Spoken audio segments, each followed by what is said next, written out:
Donc bonjour, moi c'est Petit Emeline, coordinatrice de l'association L'Arrêt. C'est une association régie par la loi 1901 qui a été créée le 26 octobre 1995.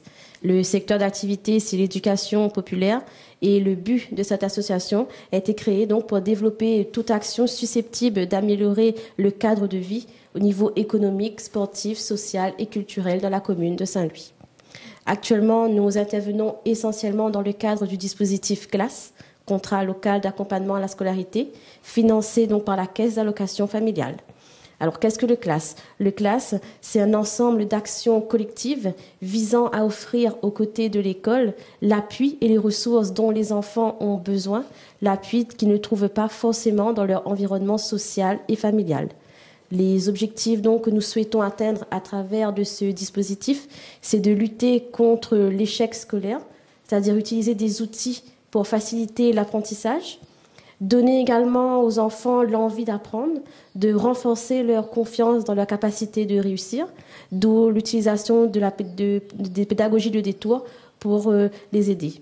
Et également, nous accompagnons également les parents dans leur rôle parental et dans la scolarité de leurs enfants. Donc, ce dispositif contient 2 volets très importants. Dans un premier temps, il y a le volet accompagnement scolaire, c'est-à-dire l'aide aux devoirs et des activités manuelles, ludiques et sportives. Et un autre volet qui est le volet appui à la parentalité, c'est-à-dire des cafés des parents pour déterminer les besoins, les difficultés des parents. Et également des bilans trimestriels pour faire le point sur le travail des enfants accompli en cours d'année. Donc les publics que nous visons, ce sont les enfants de 6 à 11 ans, scolarisés dans les écoles de Saint-Louis, notamment dans les quartiers du Gol et de Plateau-Goyave.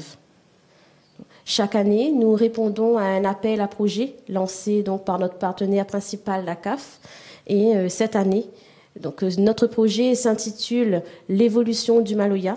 Ce thème culturel est la continuité du projet de 2019-2021 qui est intitulé « À la découverte du Maloya ».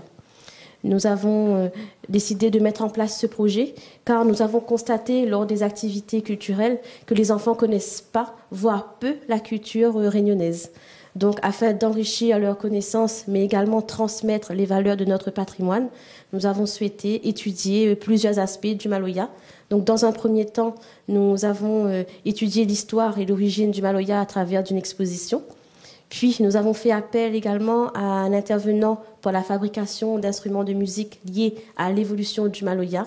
Puis, enfin, nous avons fait appel à différents artistes pour transmettre les valeurs du Maloya à travers la musique et la danse. Nous avons également, pour clôturer donc ce projet de manière conviviale et chaleureuse, nous avons eu la joie de réaliser un clip qui a été diffusé donc sur une plateforme musicale YouTube. Les parents et les enfants ont accepté de collaborer avec nous pour l'enregistrement de la voix, mais également pour le filmage du clip. Et nous tenons d'ailleurs à remercier toutes les personnes qui ont participé à ce projet, notamment les parents, les enfants, les animateurs, les artistes et les intervenants qui ont contribué à la réussite de ce projet. Bonjour, moi c'est Alison Dubar, j'ai 23 ans et je fais partie de l'association L'Arrêt. Le Maloya fait partie intégrante de la culture réunionnaise depuis de nombreuses années. Le Maloya a été amené en fait par les esclaves venus de Madagascar et d'Afrique de l'Est. Donc quand je dis Afrique de l'Est, en fait c'est le Mozambique notamment et le Zimbabwe.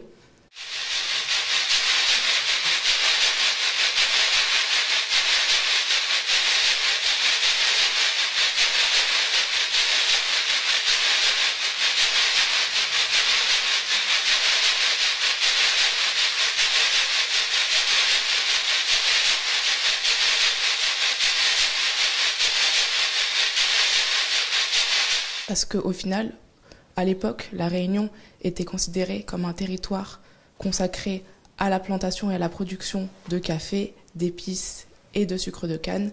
Au fil du temps, la Réunion a su se développer, a su évoluer pour montrer tout l'étendue de son potentiel et de sa beauté, notamment à travers sa diversité de population, mais pas que. Aujourd'hui, la Réunion est connue pour ses différents paysages, aussi beaux les uns que les autres, pour sa diversité climatique et aussi pour sa diversité culinaire. L'île porte bien son nom parce qu'aujourd'hui, la Réunion, c'est un mélange de cultures, un métissage. Et je dirais, pour terminer en une phrase, que la Réunion, c'est un petit pays Et d'ailleurs, c'est considéré comme un petit pays par ses habitants et on a même notre propre drapeau. Bonjour, je m'appelle Marie, j'ai 22 ans et je travaille en tant qu'animatrice socio-éducative pour l'association L'Arrêt. Le Maloya est devenu l'expression majeure sur le plan culturel et musical de l'identité réunionnaise. Le mot Maloya désigne une musique, un chant, une danse propre à l'île de la Réunion.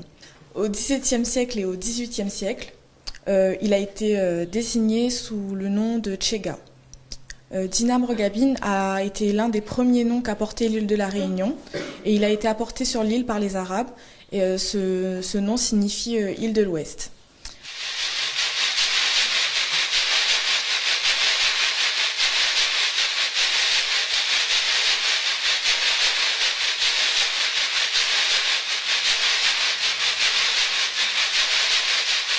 On a questionné les enfants sur le Maloya. Les enfants nous ont répondu que pour eux, le Maloya les rappelle leurs ancêtres, leur culture, leurs histoires et l'esclavage. Bonjour, je m'appelle Vijaya, j'ai 9 ans et ma tati c'est Tati Marie.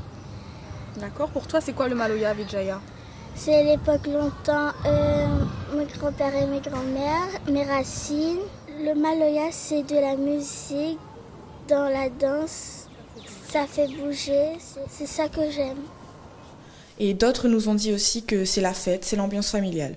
Donc grâce à ça, nous avons pu faire des activités sur le Maloya, grâce aux moments et aux discussions que nous avons pu avoir avec les enfants. Les petits pompons rouges, un peu partout. Vous allez chercher les pompons, et à chaque pompon que vous me ramenez, à chaque pompon que vous avez dans les mains, vous me dites un mot en rapport avec le Maloya. Doucement. Allez, vous êtes prêts là? Oui. Allez, partez, allez-y.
Bonjour, moi c'est Ophélie Gasp, j'ai 25 ans et je suis animatrice pour l'association L'Arrêt.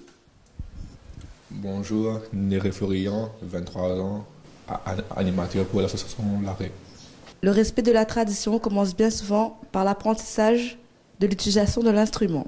Le Maloya est essentiellement basé sur des instruments traditionnels à percussion tels que le roulé, kayom, piquer, sati.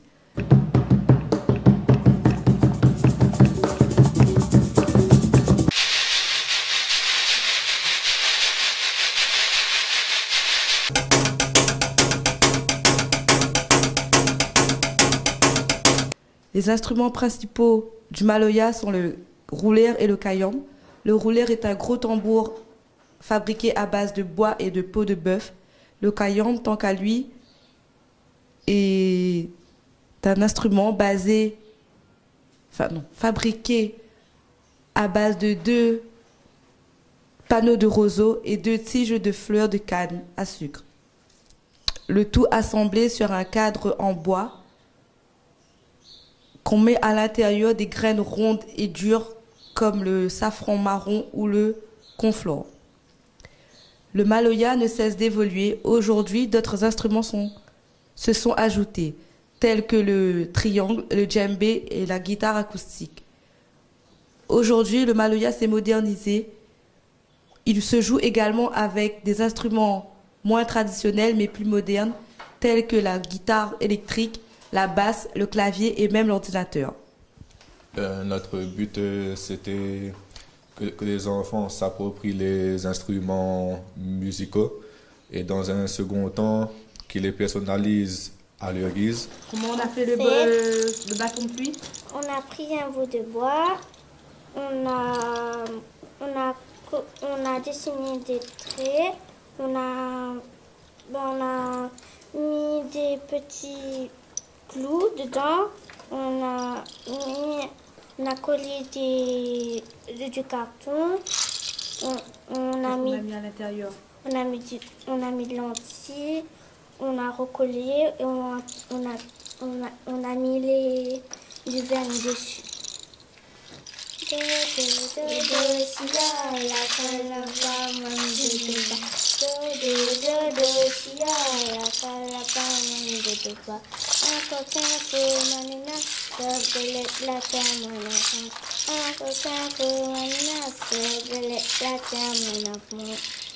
On a pris des boîtes de céréales. Après, on a pris des bandelettes qu'on a collées. Des bandelettes. On a pris des bandelettes. Après, on a collé. Après, on a mis un petit scotch pour bien serrer. Et là-dedans, on a mis des grains. Des crèmes de quoi? On a mis quoi dedans? Lentilles. Après, on a mis un petit ruban, un petit fil pour attacher. Allez, tu joues un peu? Tu montres comment on joue? Tu es timide? Tu veux que je joue? On fait comme ça.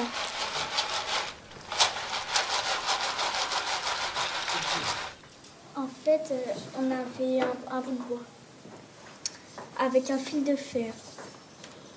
En fin de compte, on a accroché le fil de fer sur le bois. On a mis un bout de coco pour mettre notre genou. Après, on a accroché le bout de coco au fil de fer et le fil de fer on l'a accroché au bois. Après, on a verni le bois.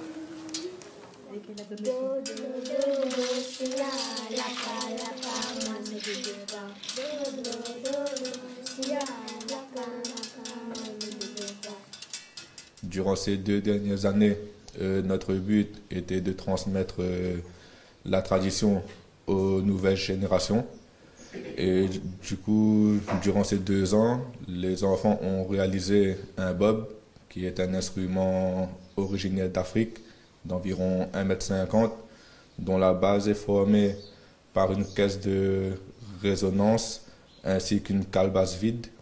Mais dans l'autre extrémité, une calebasse est fermée afin de laisser les vibrations se faire sur l'instrument. Ensuite, ils ont également fait un kayam et un djembé avec les composants de la vie de tous les jours. Et franchement, le but c'était qu'à la première année, les enfants s'approprient les instruments de base et à la seconde année, qu'ils maîtrisent les instruments dits un peu plus modernes.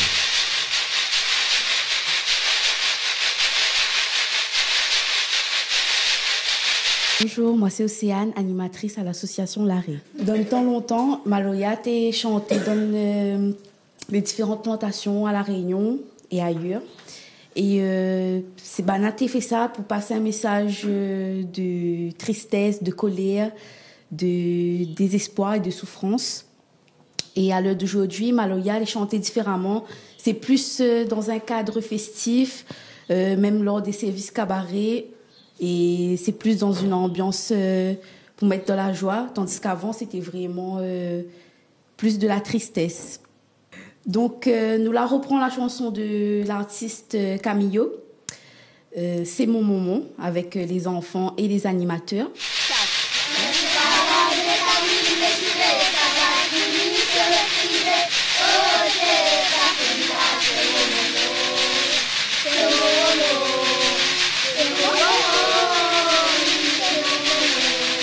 Et suite à plusieurs répétitions, nous l'a fait l'enregistrement des voix grâce à l'artiste Michael. Et franchement, merci à ces 2 artistes-là parce que sans eux, le projet n'aurait pas abouti non plus. Et merci à l'investissement des animateurs, des enfants et des parents aussi. Alors, les paroles du Maloya ont évolué dans le temps. les esclaves, nos ancêtres, avaient interdiction de chanter du maloya en public. Alors ils chantaient dans les champs pour exprimer souvent leur peine, leur tristesse, leur souffrance.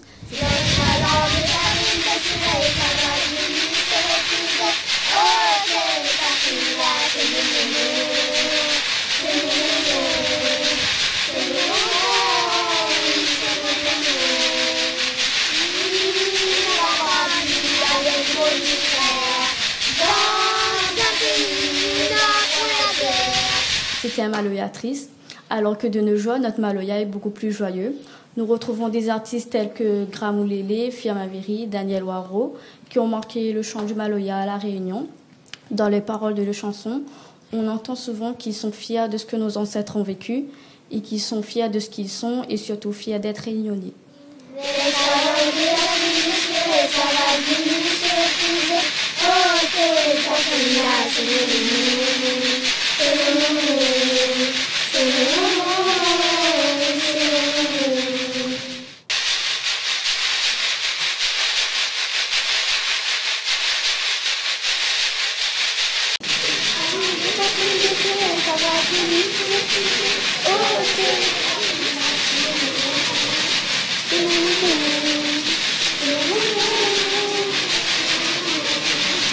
Bonjour, moi je m'appelle Cynthia Savignon, j'ai 30 ans et je suis animatrice pour l'association Laré de Saint-Louis. Tout d'abord, le maloya pour moi est une danse traditionnelle à La Réunion. Auparavant, dans les années 1970, la danse du maloya, voire même pratiquer cette culture à La Réunion, était strictement interdit.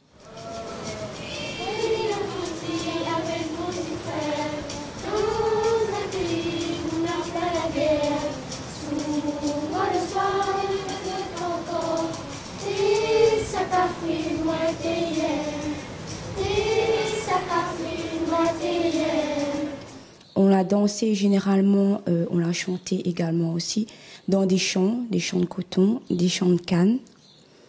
Cette tradition a été ramenée par les Malgaches et les Africains. On l'a dansé généralement pieds nus, comme dit Créole. On faisait une balle de la poussière. On se vêtit tout en blanc. Pour les femmes, une grande robe ou bien une grande jupe blanche.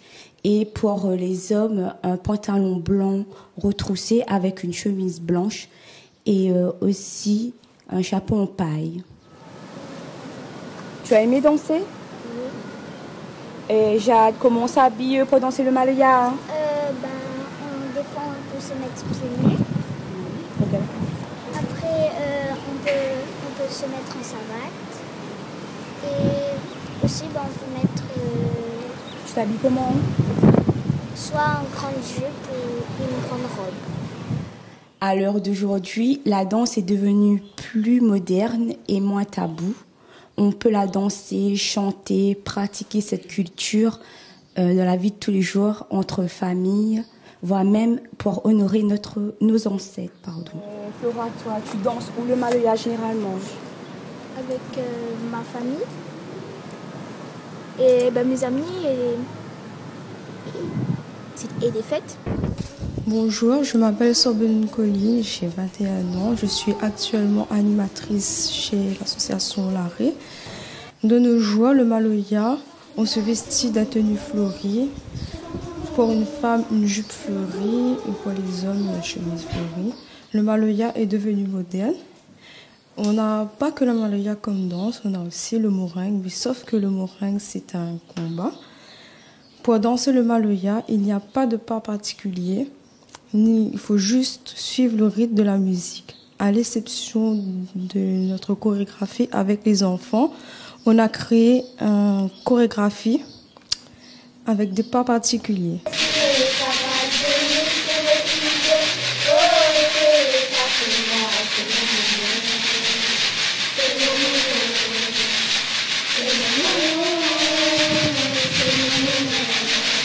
Comme dit Créole, à l'occasion, un bon l'ambiance.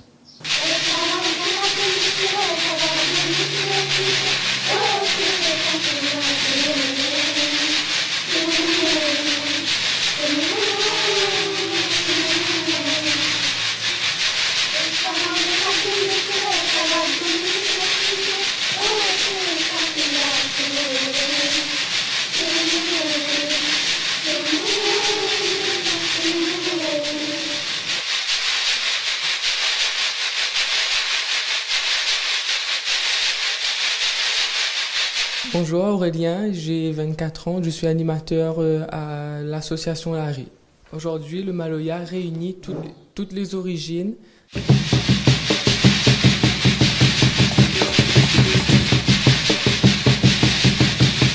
Afin de faire passer un message, revendiquer une cause et à rendre hommage aux ancêtres.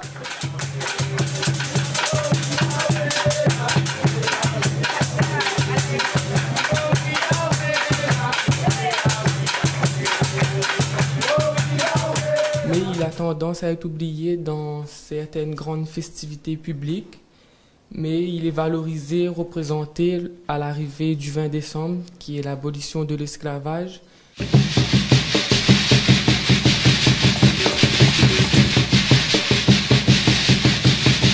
Et comme nous dit la fête CAF,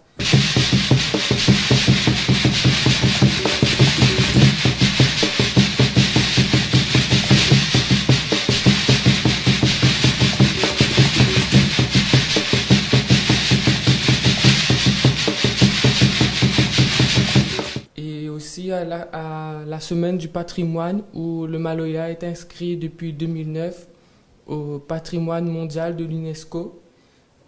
Certains artistes continuent à transmettre cet héritage aux jeunes aujourd'hui, tels que Daniel Ouareau qui revendique l'identité rayonnaise à travers son Maloya et David Sika qui fait évoluer le Maloya avec différentes variétés et styles.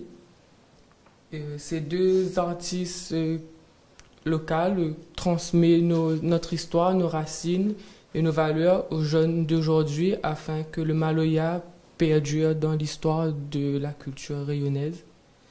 Nous avons un très bel exemple de Sohan qui a pu représenter le Maloya dans une émission télé en France qui est The Voice où il a été finaliste et il a gagné l'émission. Alors avec les enfants, nous avons créé un jeu de cette famille avec les grands artistes locaux tels que Gramounélé, l'Indigo, Fiamaviri, la famille Joron et la famille Sohan.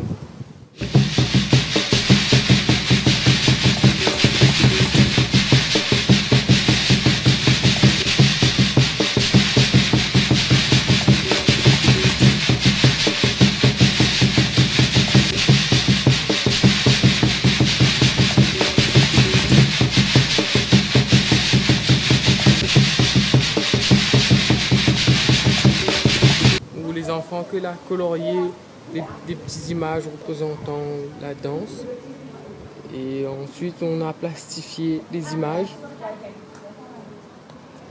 et après les enfants quand elle a fait le jeu quoi elle a appris il a appris comme ça qu'on avait plusieurs familles de Maloya qui chantent et il avait appris qu'on avait aussi comment Banaté habille. Comment on avait aussi des images de nom de famille et on a l'image aussi que quelqu'un y chante. Ici il y a la famille Diri qui danse. Le père qui danse. Il voit bien qu'il a un caillon. Oui. Un caillon. Le caillon de Banaté est fait pour donner un peu du rythme à la chanson Maloya. Et Fiamaviri, tu chantes quoi? Quelles chansons les plus connues sur l'île? La chanson de Fiamaviri. Fiamaviri, tu chantes balé, balé, prête-moi ton fusil. C'est Firi est un grand chanteur Maloya avec une chanson très connue de l'île La Réunion. Et il y a après on avait d'autres gens pour apprendre une chanson là, la danse, comment on a fait un bâton de pluie. Monsieur Camillo. Oui, Monsieur Camillo, là après on a vu comment faire un bâton d'eau. Hein? Un bâton de pluie. Un bâton de pluie. Et elle a appris sa chanson, c'est mon moment. Le bâton de pluie en fait là c'est un instrument, pas comme les autres. C'est un bruit agréable. Il fait par exemple le bruit de la mer. quand la mer quand elle est vague, par exemple. Et une témé de banc clou dans un bout de bois très important, je ne me souviens plus le nom. Quoi? Hein? Va quoi? Va quoi? On te plante ça dedans le bois et on te met de grain, on te met de lentilles et après là, quand on t'a fait bouger un peu, tu fait le bruit de la vague. Tout ça pour dire que le maloya, c'est une danse que nos ancêtres l'ont fait, qu'elle est très importante. Aujourd'hui, nous savons le maloya, comment il fait. Laisse pas langue capline désirée, ça va te gonner, sauver, friser. Oh, t'es cafouine là, c'est mon moment. C'est mon moment. C'est mon moment. C'est mon moment. Laisse pas langue capline désirée, ça va te gonner, sauver, friser. Oh, t'es cafouine là, c'est mon moment. C'est mon moment. C'est mon moment. C'est mon moment. Langue et cafrine déchirée, ça va gonner, se va friser. Oh, t'es cafrine là, c'est mon moment. C'est mon moment.